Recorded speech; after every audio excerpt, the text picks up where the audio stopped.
Here. Dr. Graff? Here. Mrs. Nelson? Here. Okay. The results of the election are, I forgot to have that part out here, but obviously we have up here Sarah Curley, Aaron Taft, Kristen, and I always say it wrong, Lamontagne, thank you. And then Andrea Graff is the write-in candidate. So that's our results. Is there a motion to accept the canvass results from the election authority as presented? I'll make that motion. Is there a second? Thank. Was that you? Katie, okay, good. Roll. Mr. Childs? Yes. Dr. Graff? Yes. Mrs. Reynolds? Yes. Mr. Carly? Yes. Mrs. Nelson? Yes.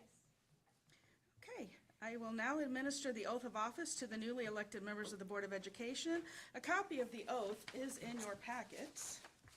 I'm gonna grab mine. Should have had that out, but I didn't. Do you want to share mine? Nope, I got it. It's underneath the thing where I thought I was going to pass around for addresses, but Carrie has all of them. All right, so please stand up and put your right hand up. Okay, I, and your name, do solemnly swear I, Andrea Graff, do solemnly swear that I will faithfully discharge the duties that I will faithfully discharge the duties of the office of member of the Board of Education of the office of member of the Board of Education in accordance with the Constitution of the United States, in accordance with the Constitution of the United States, the Constitution of the State of Illinois, the Constitution of the State of Illinois, and the laws of the State of Illinois to the best of my ability. and the laws of the State of Illinois to the best of my ability. I further swear that I further swear that I shall respect taxpayer interests by serving as a faithful protector of the school district's assets, I shall respect taxpayer interests by serving as a faithful protector of the school district's assets. I shall encourage and respect the free expression of opinion by my fellow board members, I shall encourage and respect the free expression of opinion by my fellow board members and others who seek a hearing before the board, and others who seek a hearing before the board while respecting the privacy of students and employees. while respecting the privacy of students and employees. I shall recognize that a board member has no legal authority as an individual, I shall recognize that a board member has no legal authority as an individual, and that decisions can be made only by a majority vote at a public board meeting. and that decisions can be made only by a majority vote at a public board meeting. I shall abide by majority decisions of the board I shall abide by majority decisions of the board while retaining the right to seek changes in such decisions through ethical and constructive channels. while retaining the right to seek changes in such decisions through ethical and constructive channels. Welcome to the board.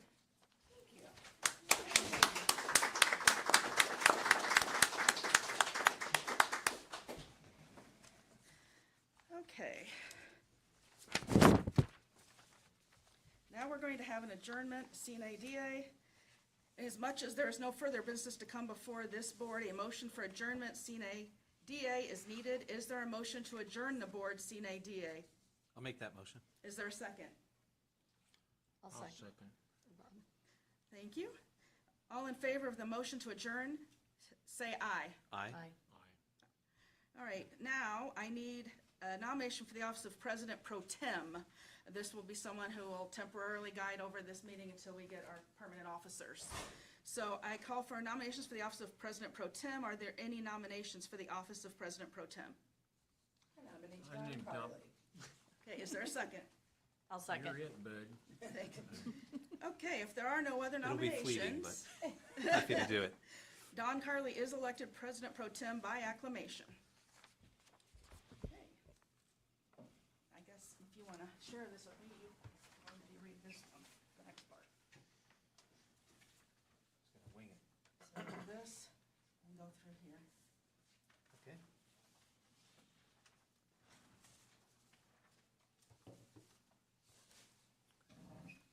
I'd like to call this meeting to order. Before I begin, I'd like to congratulate all of our new members. I'm super excited to have you and look forward to your first meeting. So with that, could we please call the roll? Mr. Taft? Yes. Mrs. Lamontagne? Here. Dr. Graff? Here. Mrs. Carly? Ooh, is right here? Mrs. Here. Curry's here. That's a hard one. Mr. Giles? Yes. Mrs. Reynolds? Yes, Mr. Carly? Here. it is gonna be fun. You're gonna have to listen. Good picture, Lynn.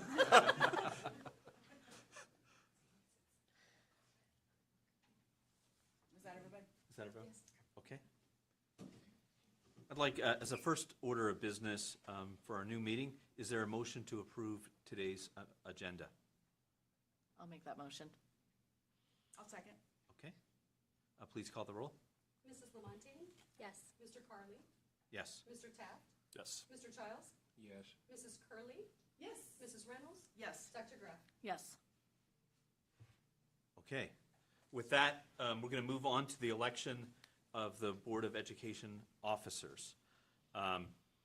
Nominations are now in order, and I'd ask the board if there's anyone they'd like to nominate to serve as president. I would like to nominate Amy Reynolds to serve as president of the Rochester School Board. Is there a second? I'll second. Are there any other nominations that the board would like to present to serve as president? I wish to nominate Don Carly. I appreciate that nomination, Bob, but I'm going to decline. Thank you. Any other members? No, but maybe we have a moment for discussion? Yes, I think so. So as frustrating as it was to unsuccessfully seek information and understanding from that back row, it would be so much worse to sit up here and feel like I was out of the loop. And that was a big concern after the election. How are we going to ensure that the change agents that were elected could be effective? It was never a question about whether or not the midterm board members care deeply about our schools and their success. And it was never a question that Amy Reynolds knew more about school board operations than probably anyone else in the region. But it was still a big concern. And from the time of the election until Wednesday, what I came to learn is that the midterm board members shared our desire for transparency. Amy showed at every turn her willingness to listen and compromise. Amy didn't just say that she wanted to collaborate, she took action. Months and months ago, she scheduled a board assessment for May 14th, 2 days after the last possible day the board could have been seated. And that's a meeting where board members come together and are in closed session, get to candidly discuss the structure of the board and how we want to operate in our community.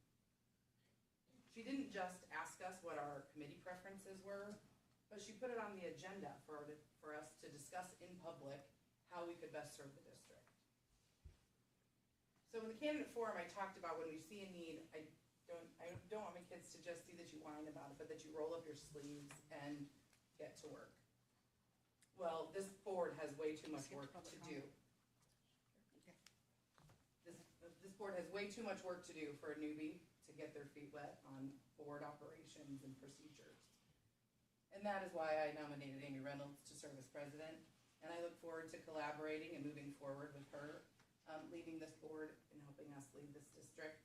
And I hope that the rest of my colleagues will join me. Thank you. All right, thank you so much. I want to move forward with the process.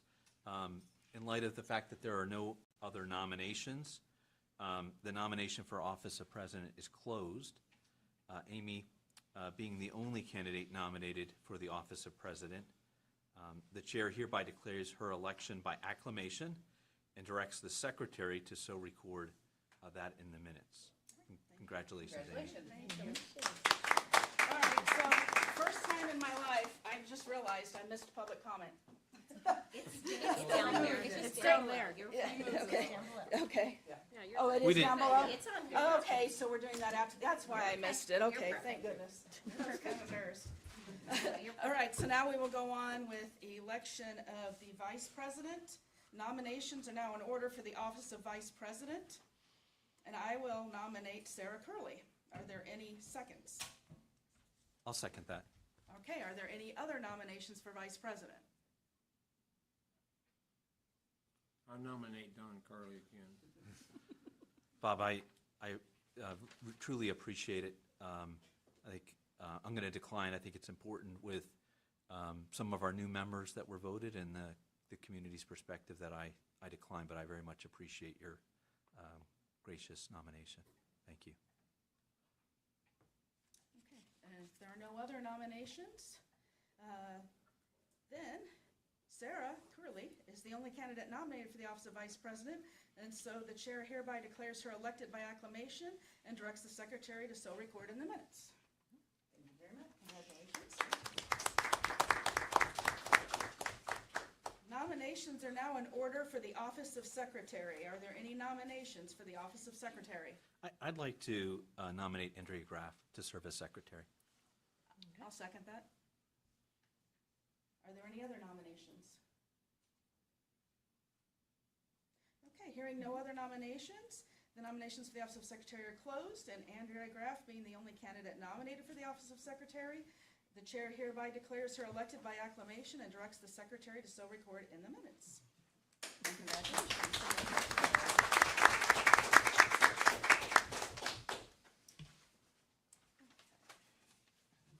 Next, we need to set a time and place for the regular meetings. We have been meeting on the third Wednesday of the month for quite a while. During the early part of my time on the board, we used to meet on the third Monday. I welcome any feedback about how people feel, or if they want to suggest another night of the week completely. I guess no night of the week is perfect for everyone with not only the board but the staff who are kind of the unsung heroes of making things work. So, from my perspective, the middle of the week is nice, just coming off the weekend where people are away for a 3-day weekend. I think probably the middle of the week rather than a Monday or Friday, probably over the long run is a better day, but I'm certainly supportive of any day of the week or even a weekend that we want to meet. And to give a little history, I think one of the reasons we moved to Wednesday is there are a lot fewer school activities on Wednesday nights, so it's a little easier on the staff for that reason. And also just for community to be able to be here, they don't want to have to make the decision of going to a student's activity or having to come here if they want to be here, so makes sense. Okay, so we'll keep it at Wednesdays at 6:30, and that'll be the third Wednesday of the month. If there are holidays, we will work around that. We usually move it one night before, one night after. The other thing is, we decided a year or two ago that we're going to be doing 2 meetings in August each year. There's just a lot in August with hiring and getting into the school year, so we usually do the first Wednesday and the third Wednesday. And then we don't usually have a regular Board of Education meeting in November because a lot of us choose to go up to the school board conference in Chicago, and we kind of count that as what we do. So is everybody okay with doing that going forward? What's the status of June? Do we have a June meeting, a regular June and a regular July? I would feel say like we don't typically. we So usually June do. and not a July? We usually Oh, do. good, well, because I wanted to make sure. Yeah, we got usually do plenty have of some it. business over the summer. Indeed, So, okay. so we'll, even though we're setting it for the next year, I want to include in this motion that the third Wednesday of June will be our next meeting.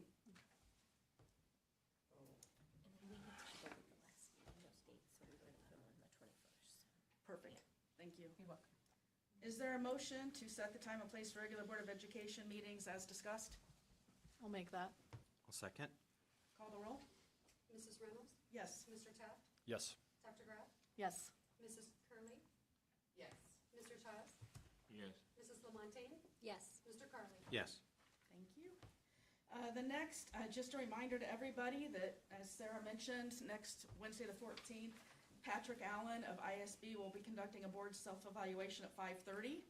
I know he's planning to be here by 5, so if you want to come early, and I'm pretty sure we're going to get fed, so yeah, we'll have dinner. So we'll have that going on. Next order of business, A call for a motion to appoint the, Madam President, Amy, that May 14th meeting is just an open directly to closed session, no business. Correct. right? So members of the public are not gonna see anything but our beautiful faces. yeah, there's no motions presented that night or anything. Okay. It just has to be, mentioned publicly because of Open Meetings Act rules that, we will be needing. And it's a specific exemption from the Open Meetings Act to this particular kind of meeting. So. Hey, Amy? Yeah. Will there be an option to call in? I will be out of town next week. No, I encourage that. I would like you to Okay. call in. It's, Perfect. better that you participate that way than not at all. Absolutely. I would like to, thank you. Yeah. So Carrie and John will take care of making sure you get that. Okay, thank you. So to appoint call for a motion to appoint the treasurer must be made. Chris Kaler has served as the district's treasurer and is named on the treasurer's bond. It is recommended that he continue to serve in this capacity. This is, even predates him. We've always had our director of finance be that person. So unless somebody has an objection, I will ask for a motion to approve Chris Kaler as board treasurer. I'll make that motion. Is there a second? I'll second. Thank you. Please call the roll. Mrs. Reynolds? Yes. Dr. Graff? Yes. Mr. Childs? Yes. Mr. Taft? Yes. Mr. Carly? Yes. Mrs. Lamontagne? Yes. Mrs. Curley. Yes. Okay. Next is the committee assignments. I had sent you guys, my original thoughts. Since then, we've decided there will not be an extracurricular committee anymore. It hasn't met in years. And if something comes up with extracurriculars and we gotta have a committee, we can, do an ad hoc one at that time. So it's just, was just in name only. What was So- the responsibilities of that committee back when? I don't even remember, because I don't think we even met once under Mr. Cox. I can't remember when we formed that one and why we were doing it. Okay. It's been a while. So going forward then, we have the Personnel Committee, the Building Committee, the Strategic Planning Committee, the Finance Committee, the Policy Committee. We're gonna need an ad hoc Insurance Committee. We're gonna want 1 or 2 board members on that. A board representative for union negotiations, and a board rep for CACC. And last, I talked to everybody. Kristen was willing to step in for CACC. Are you still willing? Yes. And is there anybody else that wanted to do that? Okay. Board representative for union negotiations, you're still willing? I am. Okay. We could have a second one if somebody wanted to step in with Sarah on that. We've usually done one, but there can be 2. Might discuss at some point in time, Yeah. and we'll talk about it. Okay, so can I put you down as tentative? Or you're saying you will do it? Tentative would be great. Okay. Okay, so the ad hoc insurance committee, we will need 2 people. Because of your line of work, I'd kind of like to see you be Yeah, on that. I'd be happy to do it. Okay. Yeah. Who else would like to join him? Can we leave that as a space for now Okay, and see how the other ones shake out? sure. All right, so strategic planning, originally we had Kristen and Andrea. Who else was interested in that? So this one gets interesting because when you think about the constructs of the other committees, so Right. it's probably works. Building, strategic planning, and finance all work very similarly together, I would assume. So not sure to have cohesion among all 3 of those, but that it might be just how we think about this to some degree as we get into it in some of the other committees. I don't know if we want somebody to be on all 3, but there's a lot of overlapping there that we have to consider. Well, So. I'd like to see everybody get the chance to be on at least 2. Yeah, And we don't Yep. want more than 2 board members, because then we run into a majority of a quorum, and it's, sure, yep, it's not best practice. yep, that's a good point.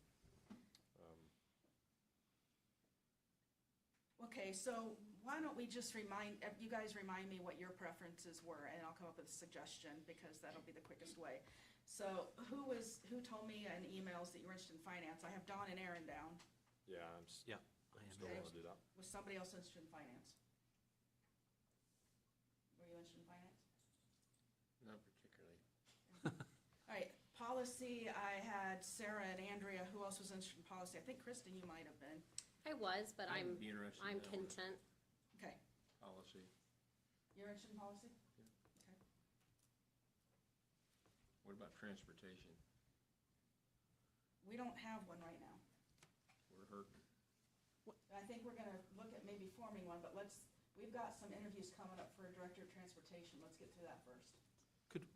Could we discuss that? I don't know if tonight's appropriate, but just maybe an ad hoc That thing's been transportation kicked around committee. for so long, it's time I'd we. be happy to work Since it with Bob wasn't on on that. here, I don't know that we Square can on. tonight. No, that's fine. Oh, I don't think, so the agenda only says list of committees, right? So committee assignments, so, we're covering committee assignments, so we should be fine Open Meetings Act wise.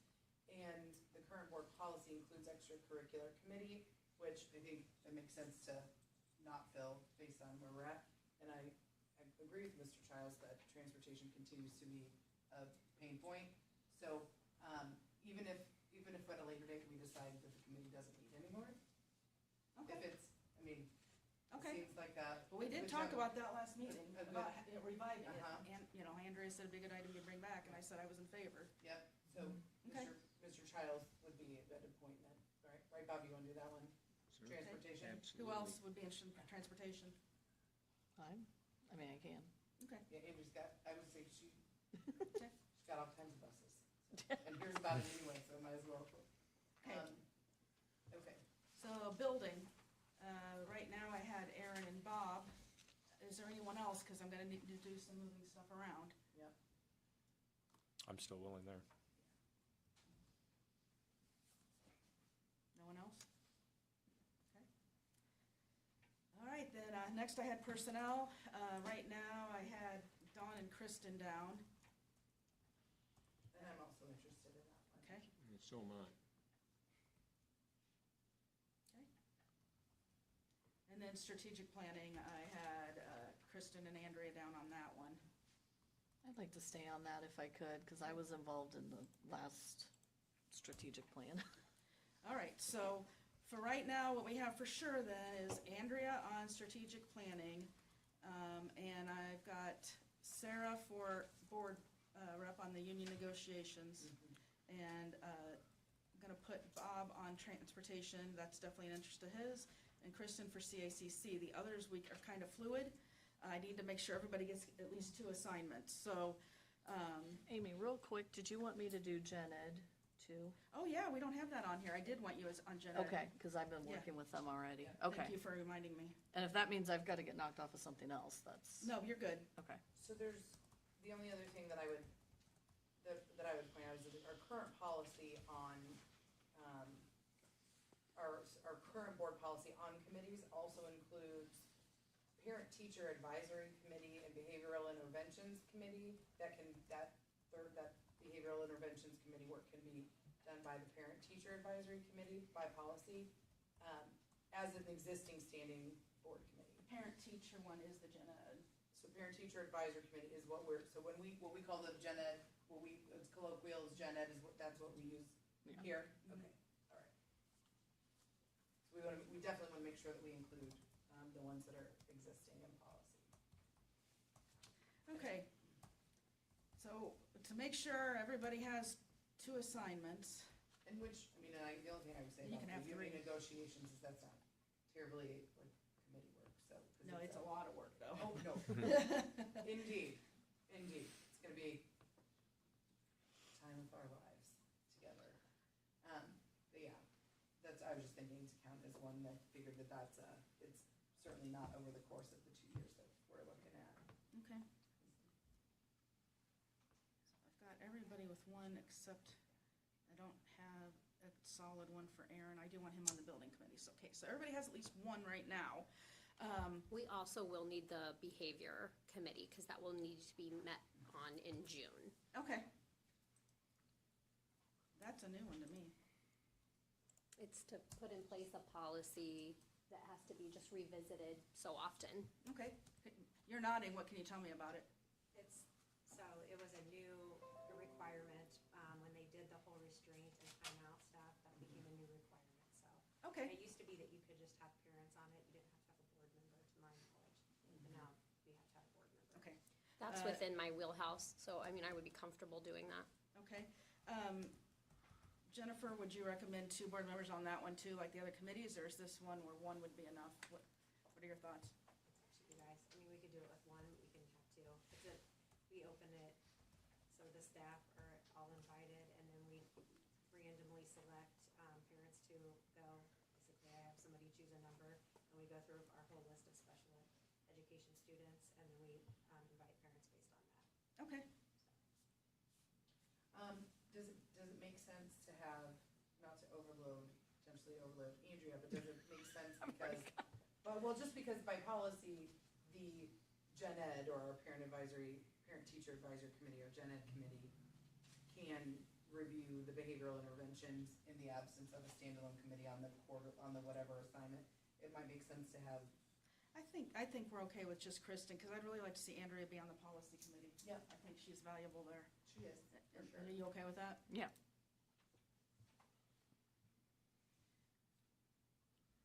All right, so Andrea now has 3 assignments. She's strategic planning, policy, and gen ed. So we need to try to fill these others with other people. Who else would like to do transportation, the ad hoc? You know what? If no one else is interested, I'll sit in on that one as the board president. Okay. I kind of have 4, but CAC is a little bit different, and then this behavior one is, so if you need to move me off of strategic, I would, use me however you need me. Okay, well, I need to find a second one for Aaron right now. You're building, would you also like to do? Oh, finance. Finance. Yeah, Okay, finance. awesome. Yeah, Finance. Awesome. finance and buildings. That's where I would well, like to yep. see him, okay. Yeah. Don, right now I have you on that ad hoc insurance, And the finance and committee. finance, okay. I didn't have that written in ink yet because we Yeah. were still talking about moving things around. That works. So now you have 2. So I'll do Kristen and Sarah on personnel. And Amy, I'd be happy to do transportation if you'd like at some point. Or Okay. I'll show up anyway to that one. Actually, Kristen's on 3 already. Sarah, I'll put you there for now until I figure out the second one. Okay. All right, Bob showed interest in that one, so I'll do that. Strategic planning needs a second one. Aaron, you only have 2 assignments right now. Yep. Andrea's on that one, has 3. Would you be willing to do strategic planning? Yep, that makes sense. Just don't call yourselves the A-team.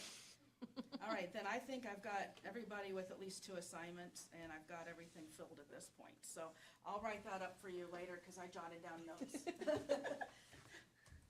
All right, going on. All Board of Education members are mandated reporters.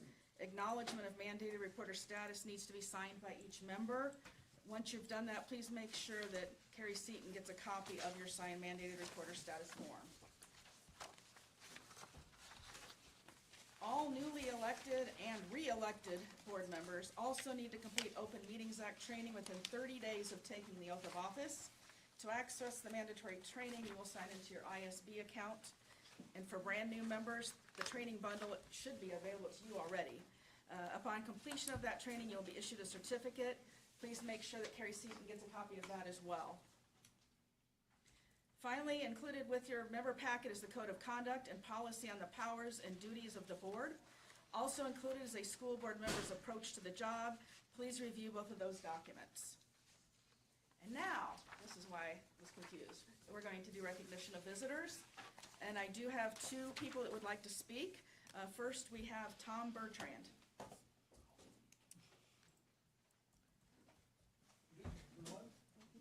It's a little different perspective.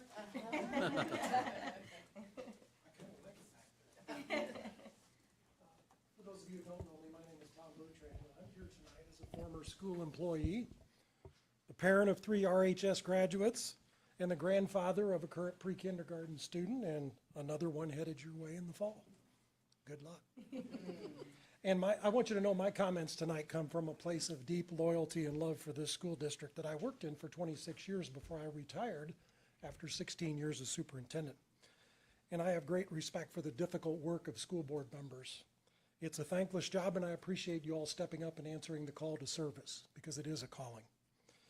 And certainly the board has taken some positive steps in the last few months to close what I describe as a dark chapter in the district's history.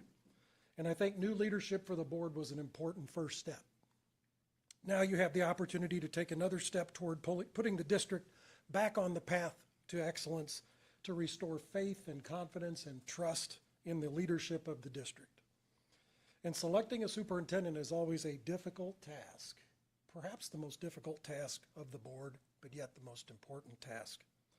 And this is a critical time for the district from my perspective, and stability in leadership is critical right now if you're going to move the district forward and put it back on the path towards excellence. And I think while few people would dispute that a change in leadership was really desperately needed, the fact remains that 4 different individuals have sat in the seat of the superintendent's chair since 2018 when I left. And given the challenges the district faces, that trend cannot continue. And I know boards often have to weigh the pros and cons of looking internally versus externally for their next leader.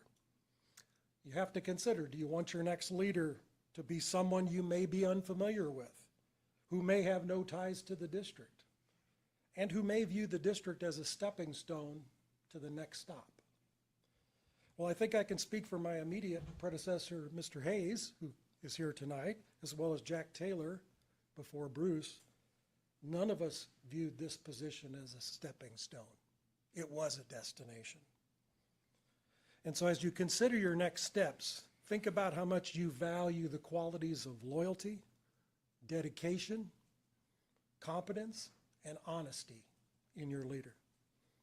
When making this important decision, please remember, you were elected to represent the entire school community, not just the people who show up to make comments, not just the people who post hateful things on social media and criticize every decision that you make. You represent the whole community. And I know that the board reorganized tonight, and anytime you get new members to a board, it's effectively a new board, a new governing team, and I'm so pleased that you're going to bring in the School Board Association to conduct a self-assessment for the board. I think it's long overdue. And you'll be discussing some priorities for the new board. So I wanted to offer you some perspective and some recommendations for you to consider. Number one, get a clear understanding of the district's current and projected financial outlook, and ensure that there is sufficient fiscal oversight at the board level. While many board members come to the board with ideas about new priorities and new initiatives for the district, none of that is possible if your fiscal house is not in order. And the fact that the district has had a material finding or a significant deficiency in 2 consecutive audits is alarming to me and unprecedented for this district. Require review of all staff positions in the past 3 to 5 years, including a review of all non-instructional positions and salaries associated with those positions. Require review of all contracts for goods and services over a designated amount that the board establishes that were executed by the previous superintendent or on their behalf with third parties over the last 3 to 5 years. Ensure close monitoring of your current construction project, all the change orders associated with it, and the performance of the architect. Remember, the firm and the lead architect on this current project oversaw the rack construction, which ended in litigation over the failure of the bleacher system. And the district ended its relationship with that firm following that project. Get a clear understanding of the district's current and projected facility and operational needs and a plan for paying for those projects. The district's inability to issue any further debt in the foreseeable future to meet pressing needs is also a serious issue for you to consider in these conversations. And lastly, review your current communication strategies and specifically how the district communicates with residents who no longer have children in the district. We all know that if you don't share your story, someone will be happy to tell it, and they're often misinformed. But I'd like to close with some good news. You have a staff of talented, dedicated educators and support personnel. You have a community that has high expectations for its schools, but also offers strong support for them. All of the recommendations that I shared will help you shift your primary focus back to where it should be, ensuring that all of our schools are producing outstanding educational outcomes for every child. Again, I wish you the best, and again, know that these comments come from a place of deep respect for the work that you do and love for this school district. Thank you. Thank you. Next, I have Kevin Klim.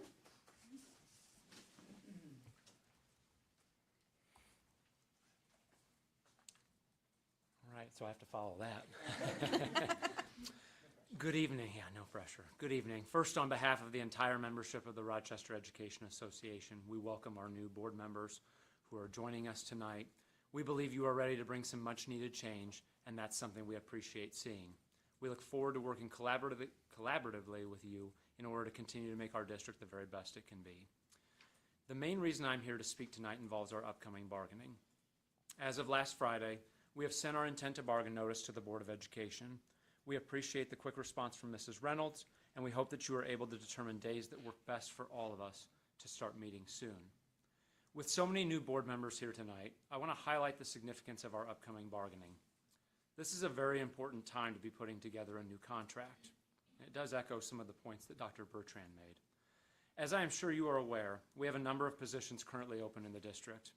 In recent years, not unlike other local districts, we have struggled to fill some certified positions and have also lost some really great staff to other districts and other careers. One of the major things we are hopeful for is a more comprehensive look at our compensation. We are in the midst of analyzing our teacher and staff salaries in the district, and the data has been eye-opening. While we have a very competitive starting salary for new teachers, it is our experienced teachers who have often fallen behind their neighboring counterparts. One example is a teacher who is in her 23rd year of teaching, with some of that experience in other districts and some of it here. That teacher has a master's degree as well.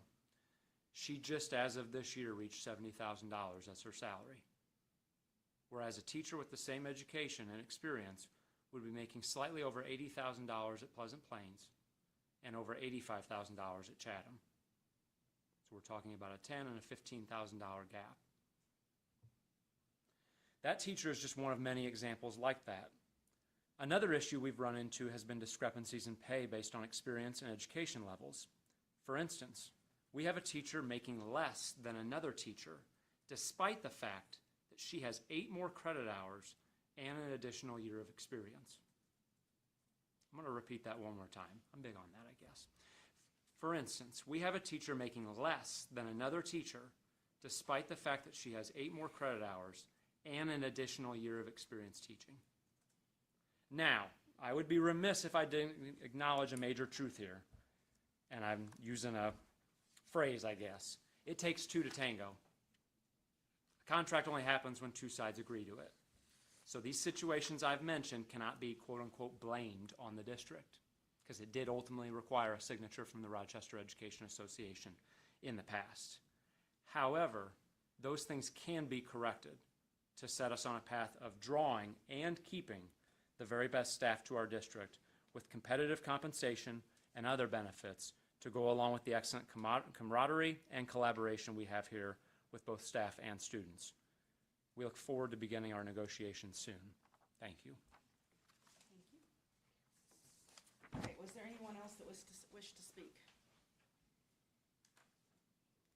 All right, before we go into closed session then, the new members and the current members, I guess the former members, we have all come up with a joint statement that they asked me to read out loud tonight at the meeting.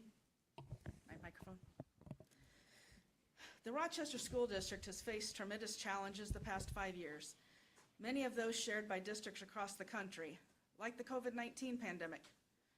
Others are unique to our district. Our administrators, teachers, staff, students, and families have been tested in unprecedented and challenging ways. We recognize the critical role the school board plays in addressing these challenges. As a newly seated Rochester School Board, we want to express our commitment to moving forward with renewed focus and purpose. We are committed to transparency, proactive outreach, and genuine two-way communication with all district stakeholders. Our overarching priorities are clear: student success, fiscal responsibility, and open, respectful engagement with our entire school community. Equally important, we commit to accountability. We recognize that the amount of change in the district, from ongoing construction to staffing changes, creates additional questions and concerns. These moments of change are never easy, but they offer the unique opportunity to reflect, reset, and recommit to the values that define our district and the broader Rochester community. We thank our staff and families for their professionalism and resilience during this time, and we are excited about our shared future and recognize that a strong school community is a fundamental shared goal. We ask for the community's grace and a willingness to assume positive intent as the newly seated board navigates this new chapter. The entire board is committed to working hard to make thoughtful, informed decisions in the best interest of our students and schools. Each of you play a critical role in our community's success, and we look forward to your constructive engagement.